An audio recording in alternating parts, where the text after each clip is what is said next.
የሟች ቀነኒ አባት አቶ አዱኛ ስለ ቀነኒ በማስመልከት አንዱዓለም ጎሳ አባገዳዎች ወደ ዘፈን ስራው እንዲመለስ የወሰኑትን ውሳኔዎች በማስመልከት ፊት ይጠይቀዋል።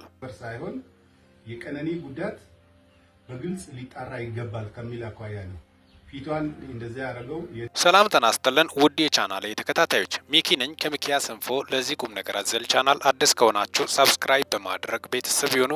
በዚሁ ቻናል በዋናነት የምተላለፉት ወቅታዊና ታማኝ እንዲሁም ሚዛናዊ መረጃዎች ስለሆኑ ሰብስክራይብ ስታደርጉ ደወል ምልክቷን ወይም ኖቲፊኬሽን ቤሏን ክፍት ያደርጉ።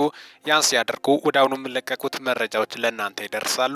ይህንን ቪዲዮ ስጨርሱ ላይክ፣ ሼርና ኮመንት በማድረግም ላልሰሙት እንዲዳረስ ያደርጉ። እስከ መጨረሻው እንድታደምጡኝ በትህትና ጠይቃለሁ። በኢትዮጵያ ታሪክ ታይቶም ተደምጦም በማይታወቅ ሁኔታ በተለይ የኦሮምኛ ዘፈኖች ከጊዜ ወደ ጊዜ የኢትዮጵያ ብቻ ሳይሆን እንደ አጠቃላይ እንደ ዓለም የበርካቶችን ትኩረት እየሳቡ መጥተዋል። በተለይ በዩቲዩብ ብቻ የሚለቀቁት ዘፈኖች በብዙ ሚሊዮን ተመልካቾችን በአጭር ጊዜ ውስጥ ሊያገኙም እየቻሉ ነው። በጣም አስገራሚ ነው። ታዲያስ በኦሮምኛ ዘፈኖቹ እጅግ በርካቶችን ሲያስደምም የነበረው አንዱ ከወጣት አርቲስቶች መካከል አንዱ አንዱዓለም ጎሳ ነው። አንዱዓለም ጎሳ ብዙ የህይወት ውጣ ውረዶችን ያለፈ ብዙ ፈተናዎችን ጋሪ እስከ መንዳት ድረስ ብዙ ፈተናዎችን ያሳለፈ ለዚህ ደረጃ ደግሞ የበቃ እንደሆነም የህይወት ታሪኩን ሲያስረዳም ቆይቷል። ከወደ አሰላ የተገኘው ድምፃዊ በርካታ ኢትዮጵያኖችን አስደምሟል። ከዚህ በፊት በኢትዮጵያን አይዶል በአማርኛ ዘፈኖቹ ተወዳድሯል። በአማርኛ ዘፈኖቹ ቢወዳደርም ውድድሩ እንዳልተሳካለትም ነው። በርካቶቹ አይዶል ላይ ተወዳድሮ ያልተሳካላቸው ተስፋ ሳይቆርጡ ትላልቅ ደረጃ ላይ ሲደርሱም ተስተውሏል። ከነዛ መካከል አንዱ ነው አንዱዓለም ጎሳ። ታዲያስ በቅርቡ በጣም በሚደንቅ ሁኔታ አያንቱ የሚል አልበም ማሳተሙ የሚታወስም ነው። አያንቱ በሚሉ ዙሪያ ለምን አማርኛ አልጨመርክም ሲባል እኔ አማርኛን በደንብ ስለማልችል በኦሮምኛ ነው ምሰራው በማለትም ምላሽ ሰጥቶ ነበረ።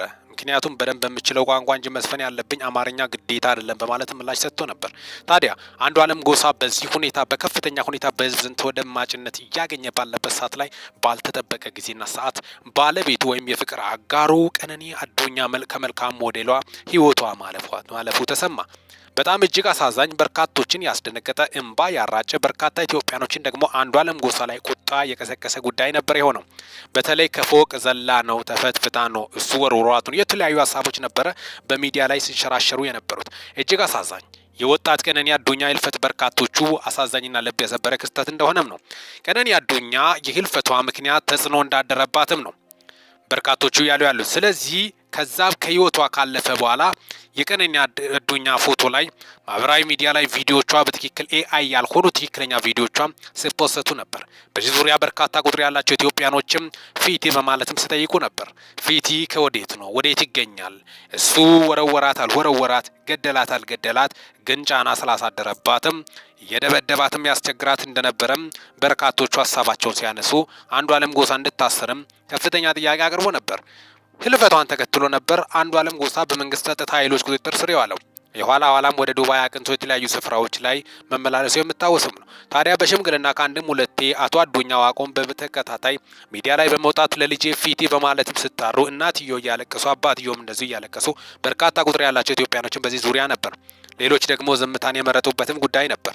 ታዲያ ቀነኒ አዱኛ በቅርቡ ጋብቻ ፈጽማለሁ ብላ ያሰበችበትም ሁኔታም ነበር።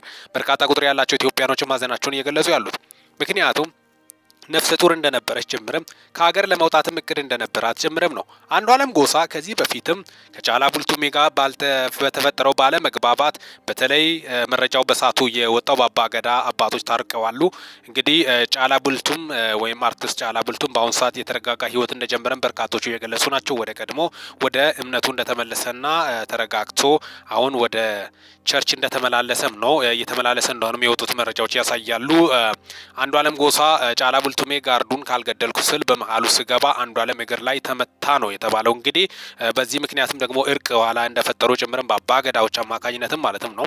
ምናልባት የጸቡ መነሻ ምን ይሁን የሚለው በርካቶችንም ያሳሰበ ጉዳይ ነበረ። ዲቴይል መረጃውን በደንብ ነገሮቹ እንዳልወጡም ነው። የኋላ አንዱዓለም ጎሳ በርካቶቹ በቅርበት ያቁት ደግሞ ሴቶችን ዲስሪስፔክት ያደርጋል በማለት በርካቶቹም ሀሳባቸውን ሲገልጹ፣ ሌሎች ደግሞ አይቀና ነው አንዱዓለም ጥሩ ነው በማለትም ሀሳባቸው ሞግትም ሲያነሱም ነበር።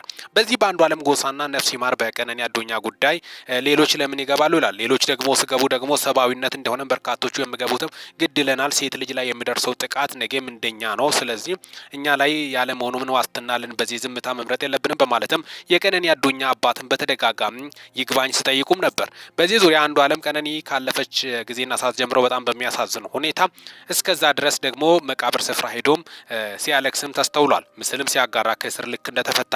ታዲያ በዚህ ዙሪያ የአባ ገዳ ውሳኔዎችን በማስመልከት በተለይ በሽምግልና እየተካሄደበት ያለው መሀላውን በማስመልከት በተለይ አንዱዓለም ጎሳ እንዳልገደላትም ማላ ብገባም አባ ገዳ የወሰነው ውሳኔን ያለመቀበል ሳይሆን ቸኮለ።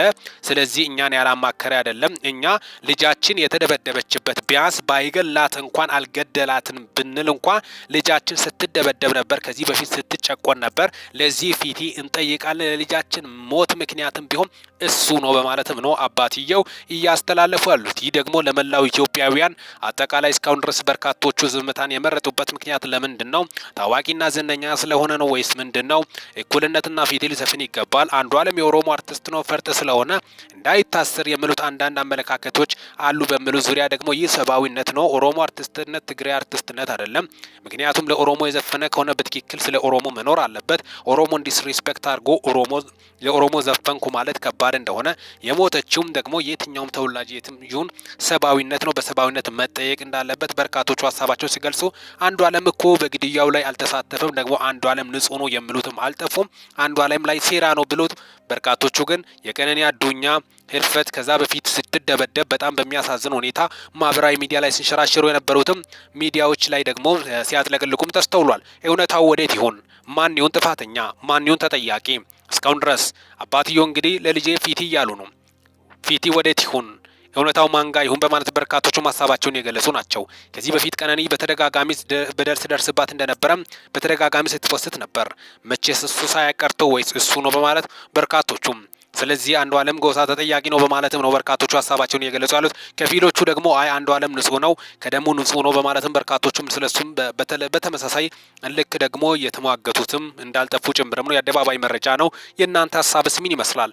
የቀነኒ አዱኛ አባት ልጄ ተበድላለች፣ ስለዚህ መጠየቅ አለበት አንዱዓለም ጎሳ። እኛ ምንም አይነት ካሳና ክፍያ አንፈልግም። በልጃችን ህልፈት ላይ እንዴት ነው በልጃችን ደም ላይ የምንቀልደው? በማለትም አባትዮ በተደጋጋሚ ሀሳባቸውን እያነሱና ዛሬም ደግሞ ለኢትዮጵያ ህዝብ ስሙልኝ በማለትም ነው መልእክታቸውን ያስተላለፉት። በተለይ በተሰበረ ሁኔታ እስካሁን ድረስ ካዘን እንዳላገገሙ ጭምርም እስካሁን ድረስ ለልጃቸው ህልፈት በከፍተኛ ሀዘን ውስጥ እንደሚገኙ ጭምርም አጠቃላይ የወጡት መረጃዎችን በማስመልከትም ነው። በዚህ ዙሪያ እንግዲህ አንዱዓለም ጎሳ የአባገዳ ውሳኔን ተከትሎ ነው የቀነኒ አዱኛ አባት አቶ አዱኛ ሚዲያ ላይ በመውጣትም ስለ ጉዳይ ስለ ልጅ ጉዳይ ስለ ልጅ ጉዳይ ፊት ይፈልጋሉ በማለትም አሁንም በድጋሜ ነገሮችን በከፍተኛ ፍጥነት እየጠየቁ እንደሚገኙ ጭምርም ነው።